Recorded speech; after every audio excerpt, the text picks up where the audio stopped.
السلام علیکم ورحمۃ اللہ وبرکاتہ، نحمده ونصلی علی رسولہ الکریم، اما بعد فاعوذ باللہ من الشیطان الرجیم، بسم اللہ الرحمن الرحیم، رب اشرح لی صدری ویسر لی امری واحلل عقدۃ من لسانی یفقہوا قولی۔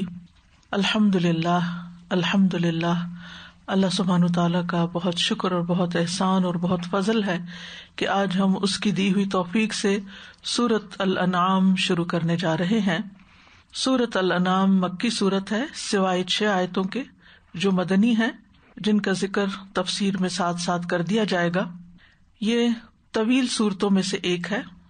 اس سے پہلے سورۃ البقرہ، آل عمران، النساء، المائدہ، یہ بھی طویل صورتوں میں سے ہیں، اور سورۃ الانعام بھی السبع الطوال کا حصہ ہے۔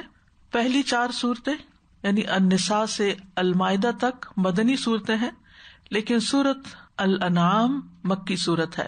اس کی آیات کی تعداد 165 ہے اور ترتیب کے اعتبار سے یہ 6ٹھی صورت ہے۔ نزول کے اعتبار سے یہ سورۃ الحجر کے بعد نازل ہوئی۔ یہ سورت اللہ سبحانہ تعالیٰ کی حمد کے ساتھ شروع ہوتی ہے۔ اس کا ایک اور نام الحجہ بھی ہے۔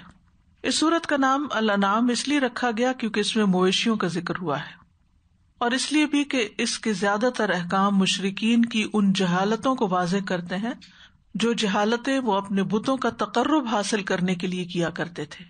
تو ان جہالتوں کو، ان رسموں کو، ان طریقوں کو اس سورت میں بیان کیا گیا ہے۔ اور اس سورت کا نام الحجت اس لیے ہے کیونکہ اس سورت میں اللہ سبحانہ تعالیٰ کی وحدانیت اور توحید کے بہت سے دلائل ہیں، اور مشرکین پر حجت کو بہت زیادہ قائم کیا گیا ہے۔ اس سورت میں انعام کا لفظ 6 بار آیا ہے۔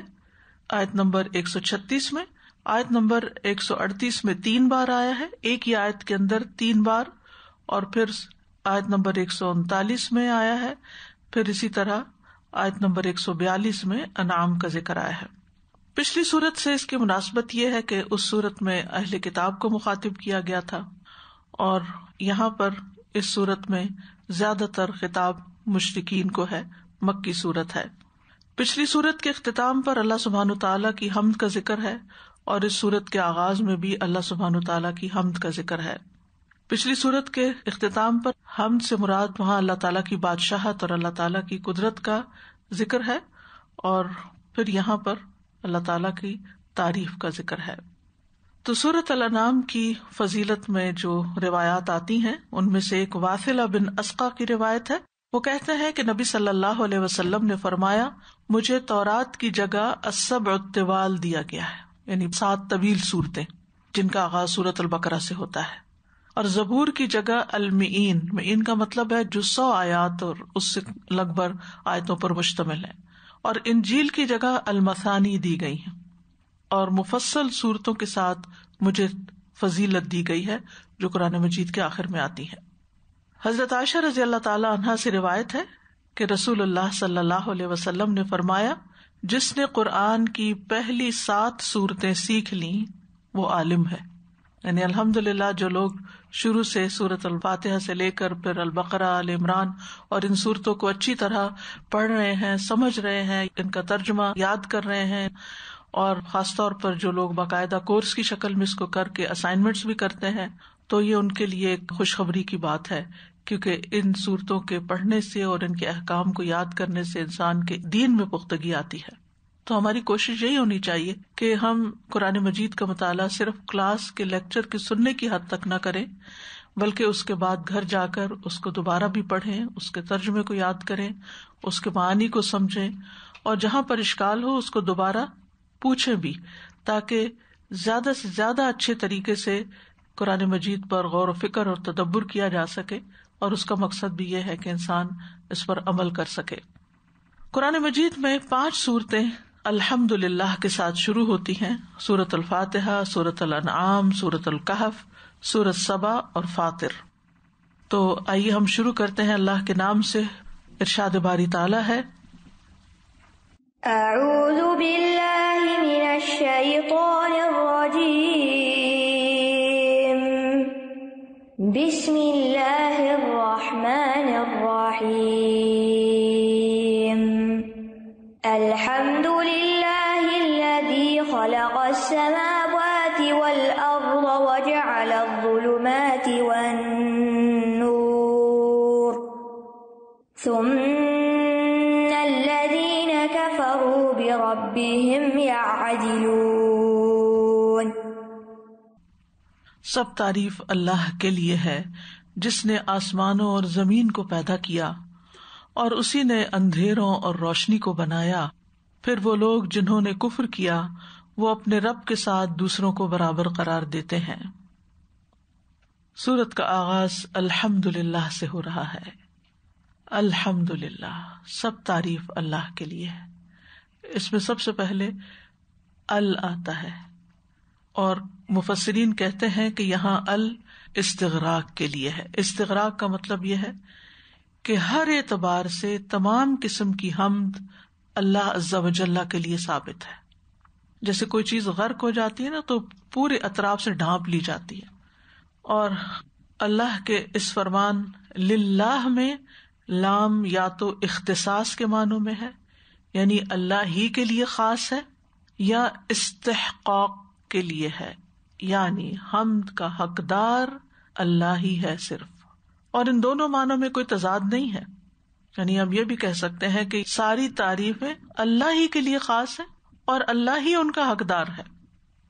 یعنی اللہ سبحانہ تعالیٰ کے علاوہ باقی جو مخلوق ہے اس کی اگر کوئی تعریف کی جاتی ہے تو وہ جزوی وقتی، لیکن اس کے اندر وہ معنی شامل نہیں ہوتا جو اللہ تعالیٰ کی حمد کے لیے ہوتا ہے.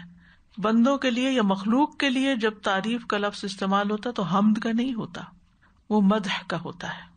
تو حمد اور مدح میں بھی فرق ہے. حمد جو ہے اس میں محبت اور تعظیم پائی جاتی ہے، یعنی کسی کی تعریف، مراد اللہ سبحانہ تعالیٰ ہی ہے. یعنی اللہ سبحانہ تعالیٰ کی تعریف کمال صفات کے ساتھ محبت اور تعظیم رکھتے ہوئے، یعنی ہم اللہ تعالیٰ کی تعریف کرتے ہیں اس کی ساری اچھی صفات کے کمال کے ساتھ کہ وہ ہر صفت میں کامل ہے، اور ہم اس تعریف میں محبت اور تعظیم دونوں رکھتے ہیں. یعنی حمد میں بنیادی طور پر تعریف کے اندر محبت اور تعظیم دونوں چیزیں شامل ہوتی ہیں. لیکن مدح میں یہ نہیں ہوتی. مدح میں جب کسی چیز کی تعریف کی جاتی ہے تو ضروری نہیں کہ آپ کو اس چیز سے کوئی محبت بھی ہو یا آپ کے دل میں اس کی کوئی بڑائی بھی ہو.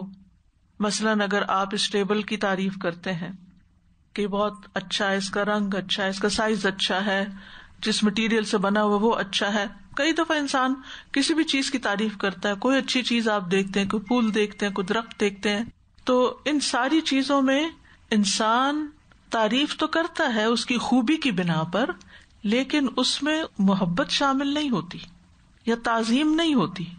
ویسے ہی تعریف ہوتی ہے کہ کوئی چیز اچھی لگ رہی ہے، لیکن حمد کے لیے ضروری ہے. حمد کے لیے کیا ضروری ہے کہ اس میں محبت بھی پائی جائے اور تعظیم بھی پائی جائے. اگر ہم زبان سے خالی کہتے رہتے ہیں سب تعریف اللہ کے لیے ہے، لیکن نہ دل میں محبت ہے اور نہ ہی اللہ کی عظمت کا احساس ہے، تو یہ ادھوری تعریف ہے. تو آپ دیکھیے کہ عربی زبان کے اندر ایک گہرائی بھی ہے، وسعت ہے، فصاحت و بلاغت ہے کہ تعریف کے لیے دونوں لفظ جن کے روٹ ورڈز ایک ہی جیسے ہیں، ہا میم دال، اور وہاں میم دال ہا آگے پیچھے حرف ہو گئے ہیں، لیکن دونوں کے ایک جیسے حروف ہونے کے باوجود حروف کی ترتیب مختلف ہے، اور ترتیب کے مختلف ہونے سے معنی بھی مختلف ہو گئے ہیں. اور ان دونوں میں جو نسبت ہے وہ عموم اور خصوص کے اعتبار سے بھی ہے. یعنی ہر حمد مدح کہلاتی ہے، لیکن ہر مدح حمد نہیں ہوتی. یعنی ہر تعریف حمد نہیں کہلاتی، لیکن ہر حمد جو ہے اس کے اندر مدح پائی جاتی ہے. بعض اوقات لوگ بادشاہوں کی مدح کرتے ہیں تو ضروری نہیں کہ ان کے دل میں ان کی عزت بھی ہو یا ان کی محبت بھی ہو، اور بعض اوقات ان سے کوئی فائدہ اٹھانے کے لیے ان کی خوشامد کر دیتے ہیں. پھر اسی طرح یہ ہے کہ حمد ان کاموں پر ہوتی ہے، یعنی کسی کی جب حمد کی جاتی ہے تو ان کاموں پر جو اس کے اختیاری افعال ہوتے ہیں، یعنی خود اس نے اپنے اختیار سے کیے ہوتے ہیں. اور مدح جو ہے وہ صرف اوصاف پر ہوتی ہے، مثلاً ایک پھول کی آپ تعریف کر رہے ہیں تو اس میں اس کا اپنا کوئی اختیار نہیں، اس کو بس ایسے بنا دیا گیا. ایک انسان کی شکل و صورت کی آپ تعریف کر رہے ہیں، اس کے کپڑوں کی تعریف کر رہے ہیں، تو وہ شکل و صورت اس کے اپنے اختیار میں نہیں تھی، اللہ نے وہ بنا دی. لیکن اللہ سبحانہ وتعالی کی جب ہم تعریف کرتے ہیں تو اس کے جتنے بھی اوصاف ہیں، افعال ہیں، وہ اختیاری ہیں. یعنی اللہ سبحانہ وتعالی نے جو کچھ کیا اپنی قدرت اور علم کی بنا پر کیا. تو اللہ سبحانہ وتعالی نے اپنی تعریف کیوں کی ہے؟ یہاں پر کیوں آیا کہ الحمدللہ؟ اس لیے کہ بندوں کو تعلیم دی جائے، بندوں کو سکھانے کے لیے اللہ تعالیٰ نے ہمیں یہ لفظ سکھائے ہیں اور اپنی ذات کی تعریف فرمائی ہے. الحمدللہ الذی خلق، یعنی سب تعریف اللہ سبحانہ وتعالیٰ کے لیے ہے جس نے پیدا کیا. خلق یعنی ایجاد کیا، پہلے نہیں تھا. کیا؟ السماوات والارض، آسمانوں اور زمین کو. یعنی ویسے تو ہر چیز اللہ تعالیٰ کی بنائی ہوئی ہے، لیکن یہاں آسمانوں اور زمین کا ذکر کیوں ہے؟ جیسے سورۃ الفاتحہ میں رب العالمین کا ذکر ہے، عالمین، کیونکہ جب ہم آسمانوں اور زمین کا ذکر کر دیتے ہیں تو اس میں ساری چیزیں شامل ہو جاتی ہیں جو مخلوقات میں سے ہمیں نظر آتی ہیں. یعنی جو کچھ بھی تم دیکھتے ہو، تم جس چیز سے بھی فائدہ اٹھاتے ہو، وہ ساری کی ساری، بڑی چیزیں ہوں یا چھوٹی، ان کا پیدا کرنے والا اللہ ہی ہے. گویا جس زمین پر تم بیٹھے ہو اور جس آسمان کی چھت کو تم دیکھتے ہو، یہ سب اسی کا ہے. اس لیے سب تعریف اسی کی جس نے ان سب کو بنایا. خلق السماوات والارض، اور کیا بنایا؟ وجعل الظلمات والنور، اور اندھیروں اور روشنی کو بنایا. جعل، وہاں خلق کا لفظ ہے، یہاں جعل کا لفظ ہے. دونوں میں فرق کیا ہے؟ خلق اور جعل بعض اوقات ایک ہی معنی میں استعمال ہوتے ہیں. جعل کا مطلب بھی خلق ہوتا ہے. جیسے ہم دیکھتے ہیں کہ انسان کی تخلیق کا جہاں ذکر ہے تو سورۃ النساء میں آتا ہے خلقکم من نفس واحدۃ وخلق منها زوجہا. سورۃ الاعراف میں آتا ہے خلقکم من نفس واحدۃ وجعل منها زوجہا. تو وہاں جعل خلق کے معنوں میں ہی ہے، ایک دفعہ خلق فرمایا، ایک دفعہ جعل. لیکن ان میں بہرحال کچھ نہ کچھ فرق ہے. زمخشری کہتے ہیں کہ جب کلمہ جعل قرآن میں آتا ہے تو اس کا ایک مفعول ہوتا ہے اور یہ متعدی ہوتا ہے، یا پھر اس کے دو مفعول ہوتے ہیں. جب ایک مفعول آئے تو وہ خلق کے معنوں میں استعمال ہوتا ہے، اور جب دو مفعول آئے تو وہ تحویل کے معنوں میں استعمال ہوتا ہے، یعنی ایک چیز کا دوسری چیز کی طرف پھر جانا. اور ظلمات جو ہے یہ ظلمت کی جمع ہے، جس کا معنی ہوتا ہے روشنی کا نہ ہونا، روشنی کا نہ ہونا. اور ظلمات اور نور کے تین معنی کیے گئے ہیں. یعنی اس سے مراد کیا ہے؟ ایک تو دن اور رات کا اندھیرا ہے، بہت آبویس ہے، رات اندھیری ہے، دن کو روشن بنایا اللہ نے. اور ظلمات سے مراد کفر اور نور سے مراد ایمان بھی لیا گیا ہے. پھر اسی طرح قتادہ کہتے ہیں کہ اللہ نے نور سے پہلے اندھیروں کا ذکر کیا ہے، کیونکہ اللہ نے اندھیروں کو نور سے پہلے پیدا کیا. اور ظلمات زیادہ ہیں اور نور ایک ہے، اس کو مفرد بیان کیا گیا کیونکہ اندھیرے زیادہ اور عام ہوتے ہیں اور نور ایک ہی ہوتا ہے. جتنے بھی اندھیرے ہوں ان کو ایک نور مٹانے کے لیے کافی ہوتا ہے. تو اللہ سبحانہ وتعالیٰ نے جو اندھیرے اور نور پیدا کیے، تو اس سے مراد کیا ہے؟ رسول اللہ صلی اللہ علیہ وسلم نے فرمایا بے شک اللہ عز و جل نے اپنی مخلوق کو اندھیرے میں پیدا کیا، پھر اسی دن ان پر نور ڈالا. جس پر وہ نور پڑ گیا وہ ہدایت پا گیا، اور جس پر وہ نور نہ پڑا وہ گمراہ ہو گیا. عمرو بن عاص کہتے ہیں اسی وجہ سے میں کہتا ہوں کہ اللہ عز و جل کے علم کے مطابق قلم خشک ہو چکے ہیں، یعنی جو بندوں کی اس نے تقدیر بنائی، اور یہ اس کی حکمت ہے کہ اس نے کس کو نور سے نوازا اور کس کو نہیں. پھر اسی طرح بعض اور لوگوں نے بھی نور اور ظلمات کے معنی بیان کیے ہیں. وہ کہتے ہیں ظلمات سے مراد جسم ہے اور نور سے مراد روح ہے. یعنی جسم جو ہے وہ اندھیرے میں ہے، یعنی اندر خاص طور پر انسان کے اندھیرا ہی اندھیرا ہے، اس کا اسٹمک ہو، اس کا ہارٹ ہو، سارے اعضاء اندر کے جو ہیں، یعنی اسکن کے نیچے سب کچھ اندھیرے میں ہی ہے. لیکن روح جو ہے وہ نورانی چیز ہے. پھر اسی طرح ایک معنی یہ بھی کیا گیا کہ ظلمات سے مراد جسموں کے اعمال ہیں اور نور سے مراد دلوں کی مخفی باتیں ہیں. تیسرا معنی یہ کیا گیا کہ ظلمات سے مراد جہالت اور نور سے مراد علم ہے. تو ظلمات اور نور کے لیے خلق کی بجائے جعل کا لفظ لایا گیا ہے، یعنی جعل الظلمات والنور. تو ایسا کیوں کیا گیا ہے؟ اس کی ایک وجہ یہ بتائی گئی کہ ایک ہی معنی کے لیے مختلف الفاظ اختیار کرنا یہ بلاغت کی علامت ہوتی ہے، یعنی کلام کی خوبصورتی کے لیے ریپیٹیشن نہیں کی گئی بلکہ الگ الگ لفظ لائے گئے. دوسری بات یہ ہے کہ اندھیرے اور نور ظاہری بھی ہیں، یعنی ہماری آنکھیں دیکھتی ہیں ان دونوں کو، اور حسی بھی، اس لیے یعنی محسوس بھی کرتے ہیں ہم، تو اس لیے خلق کی بجائے جعل کا لفظ آیا ہے. پھر اسی طرح یہ ہے کہ اندھیرے اور نور کبھی مانوی بھی ہوتے ہیں اور کبھی حسی بھی ہوتے ہیں، یعنی ان کا معنی بدل جاتا ہے. تو میں نے پہلے بتایا تھا نا، جعل میں تحویل پائی جاتی، یعنی تبدیل ہو جاتا ہے. یعنی جیسے دن کی روشنی محسوس کر سکتے ہیں، لیکن ایمان اور علم کا نور مانوی نور ہے. تو ایک معنی وہ جو چیز نظر آتی ہے وہ حسی اور دوسرا مانوی. پھر اسی طرح یہ ہے کہ اللہ کا کلام بھی نور ہے. اللہ کے دیے ہوئے علم، اللہ کی کتاب اور ایمان کی نور کی وجہ سے دل اللہ تعالیٰ کے کلام کے ساتھ روشن ہو جاتا ہے، چمک اٹھتا ہے. حالانکہ اللہ تعالیٰ کا کلام مخلوق نہیں ہے. قرآن کو بھی نور کہا جاتا ہے، قرآن مخلوق نہیں ہے، تو یہ مانوی اعتبار سے نور ہے. جس سورۃ الاعراف میں آتا ہے نا، فالذین آمنوا بہ وعزروہ ونصروہ واتبعوا النور الذی انزل معہ اولئک ھم المفلحون. سو وہ لوگ جو اس پر ایمان لائے اور اسے قوت دی اور اس کی مدد کی اور اس نور کی پیروی کی جو اس کے ساتھ اتارا گیا ہے، یعنی محمد صلی اللہ علیہ وسلم کے ساتھ. اور وہ کیا ہے نور؟ قرآن مجید.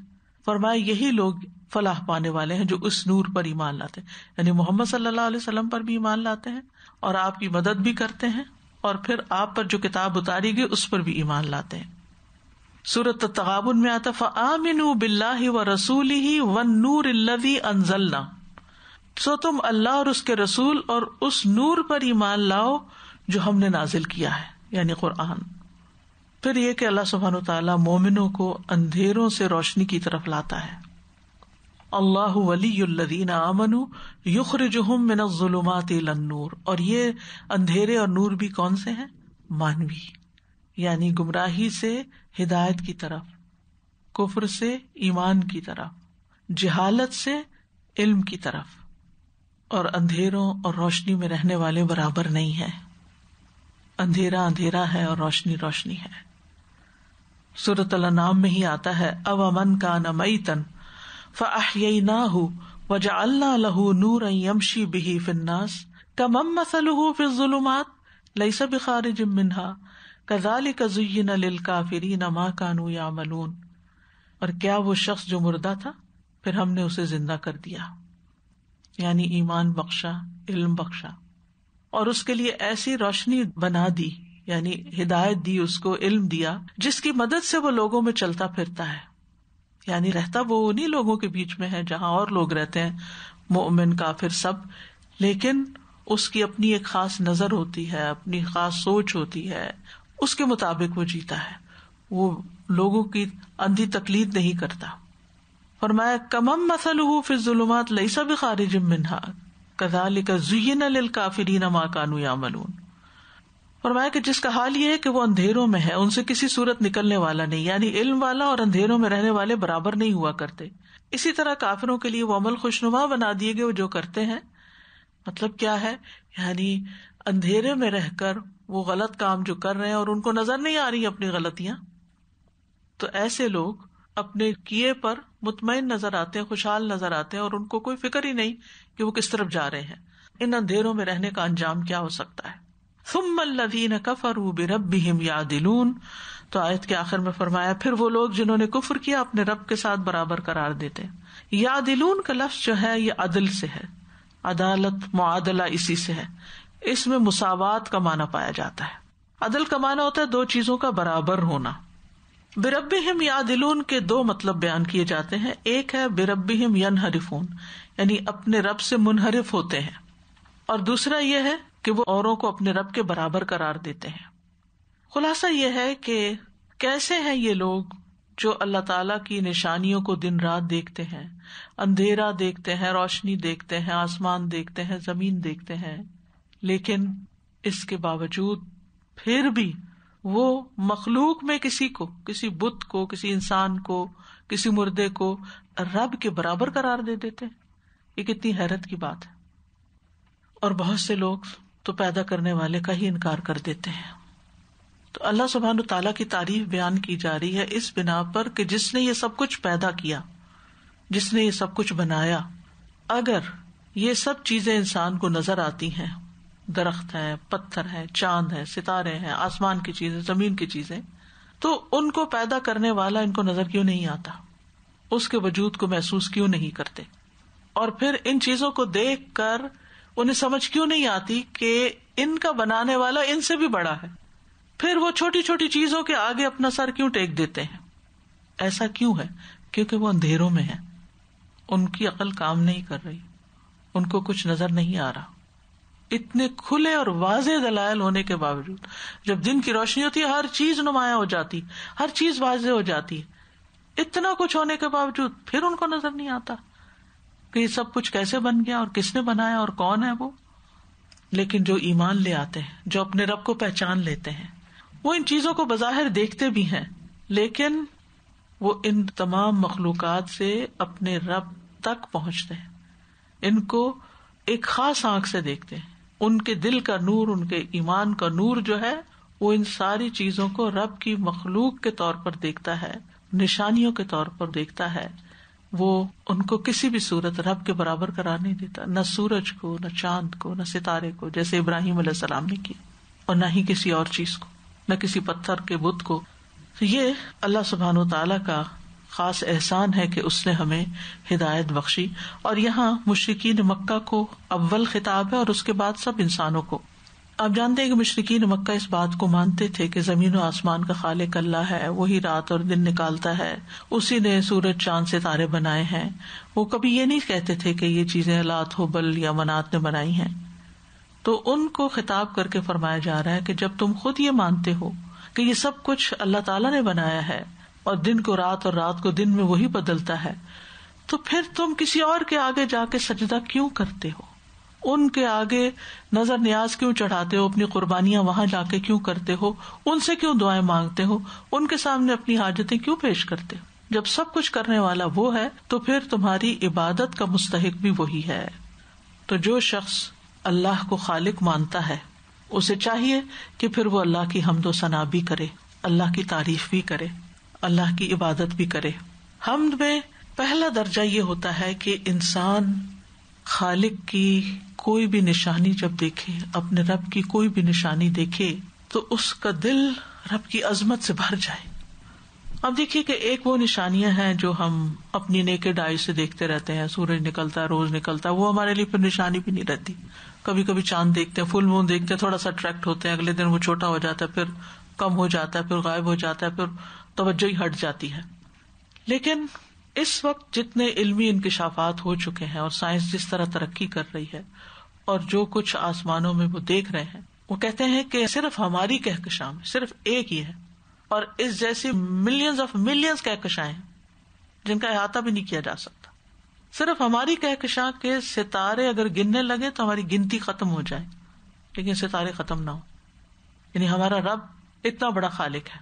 پھر اسی طرح وہ کہتے ہیں کہ ہماری کہکشاں میں ہی صرف ہماری جو ملکی وے گیلیکسی ہے اس کے اندر زمین جیسے سیارے کم از کم 6 ارب کی تعداد میں ہیں، صرف اس ملکی وے میں. اور یہ ان ملینز کے اندر سے ایک ملکی وے، اور اس ایک ملکی وے کے اندر ہماری زمین جیسے سیارے. اور ہماری زمین جیسے سے مراد کیا ہے؟ ایسا سیارہ جس کا نظام شمسی جیسا نظام ہو، جیسے ہمارا سولر سسٹم ہے، اس نظام میں چند اور سیارے ہوں جو اپنے اپنے مدار میں اس نظام کے سورج کے گرد گردش کرتے ہوں. ہماری زمین جیسے سیارے کا سورج سے تقریباً اتنا ہی فاصلہ ہو جتنا ہماری زمین کا، اور سیارے کا قطر بھی یعنی اس کا سائز بھی ہماری زمین کے قریب ہو، اور اس سیارے میں چٹانیں بھی اور میدان بھی ہوں. یعنی جیسی ہماری زمین ہے اپنی ساخت کے اعتبار سے، ضروری نہیں کہ وہاں لائف ہو، ساخت کے اعتبار سے، سائز میں اور اس کے جو میک ہے اس میں، اور پھر سولر سسٹم کے اندر، اور پھر اس کا سورج سے اتنا ہی فاصلہ، اس اعتبار سے 6 ارب اور سولر سسٹم کہہ لیں اور زمینیں کہہ لیں یا سیارے کہہ لیں، اور جو ہماری گیلیکسی ہے نا اس کا سائز ایک ڈاٹ کی طرح سمجھے ساری گیلیکسیز کے اندر، اور اس میں پھر ہمارا سولر سسٹم ایک ذرے کے برابر. تو آپ دیکھیے ہماری زمین کہاں جاتی ہے، پھر اس میں ہم کہاں ہیں، اور ہم کیا چیز ہیں جو اس زمین کی مٹی سے بنے. پھر بھی اتنا کبر کہ اپنے رب کو نہ پہچانے اور اس کو نہ جانے. بہرحال اگر آپ لوگ اس میں انٹرسٹڈ ہوں تو آپ ضرور اس چیز کا مطالعہ کیا کریں کہ اللہ سبحانہ وتعالیٰ نے کیا کچھ بنایا. اور یہ تو 2020 کی اپڈیٹ تھی جس سے میں نے لیا ہے، اس کے بعد بھی کئی چیزیں مزید سامنے آ چکی ہیں، اور جس طرح خلا میں تحقیقات ہو رہی ہیں مستقل طور پر، ایسے ایسے انکشافات ہو رہے ہیں کہ انسان کی عقل حیران ہو جاتی. یعنی ہماری تو عقل میں وہ چیزیں آ بھی نہیں سکتی کہ جو کچھ اللہ سبحانہ وتعالیٰ نے بنایا. تو اگر ستاروں کو گنتے ہوئے ہماری گنتی ختم ہو رہی ہے تو پھر اللہ سبحانہ وتعالیٰ کی ذات ہمارے ادراک میں کیسے آ سکتی ہے؟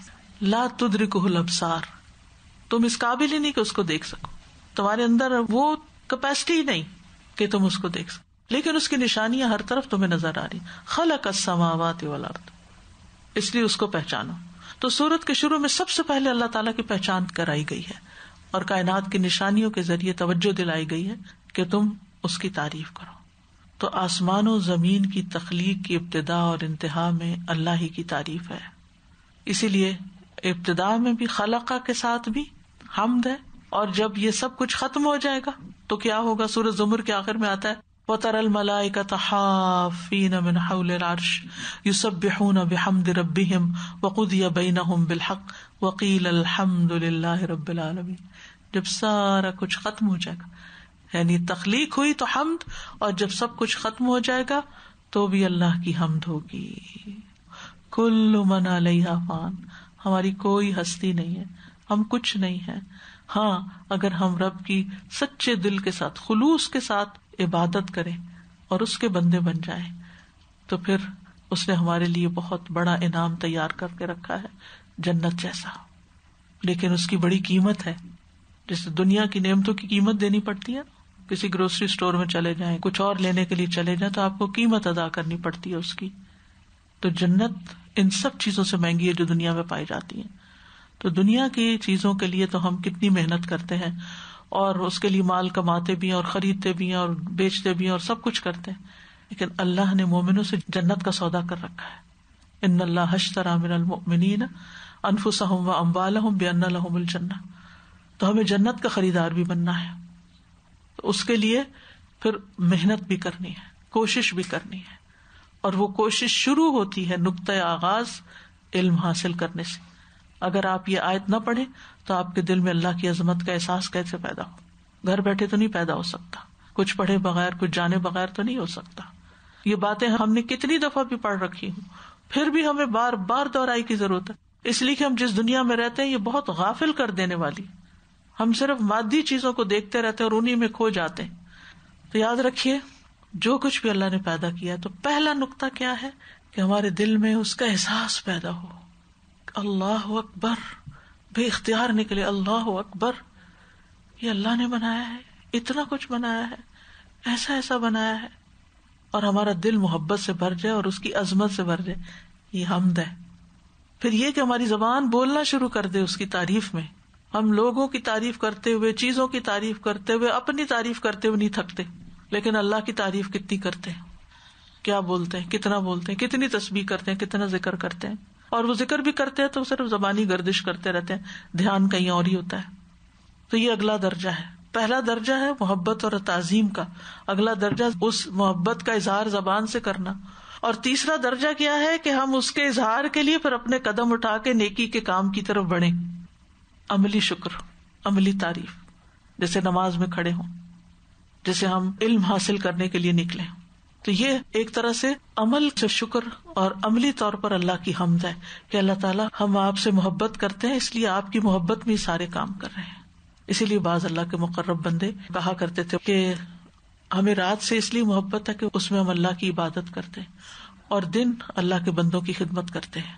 تو یہ دونوں طریقے ہیں اللہ کی عملی طور پر تعریف اور شکر بجا لانے کے، کہ واقعی جو تو نے ہمیں نعمتیں دی ہیں، کیونکہ ہمارے پاس جو کچھ بھی ہے اللہ ہی کا دیا ہو، کیونکہ سب کچھ بنایا جو اللہ نے.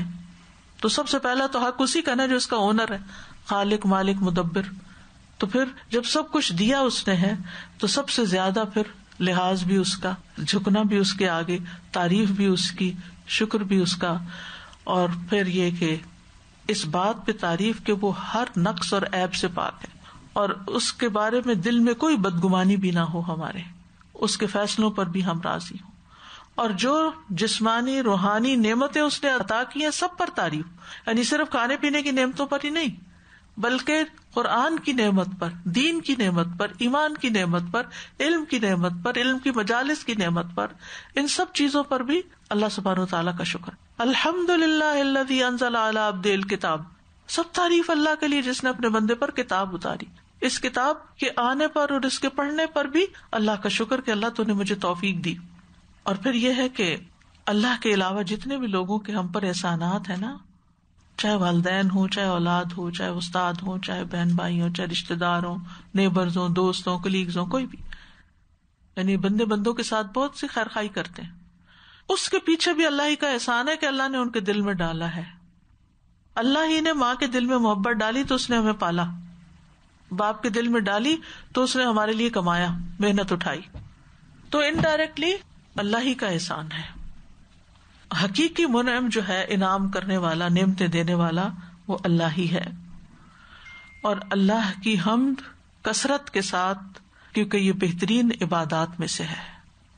یعنی الحمدللہ کہنا بذات خود ایک عبادت ہے.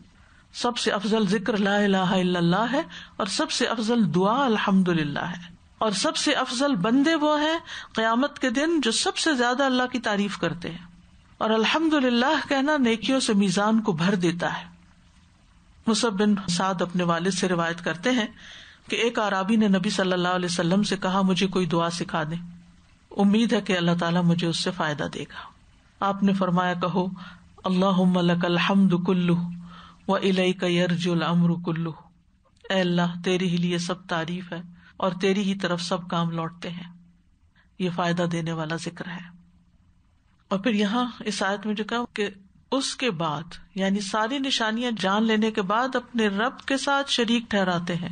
بربہم، رب کون ہے؟ جس نے پیدا کیا، جس نے پالا پوسا، جس نے سب نعمتیں دی، جس کے سب سے زیادہ احسان ہے، اسی کے ساتھ ہی شرک کر رہے ہیں، اسی کے ساتھ دوسروں کو برابر کھڑا کر رہے ہیں. تو یہ بہت بڑا ظلم، ان الشرک لظلم عظیم، اس سے بڑا کوئی گناہ نہیں ہے کائنات میں، کیونکہ اس میں اللہ سبحانہ وتعالیٰ کے حق کی ناقدری ہے.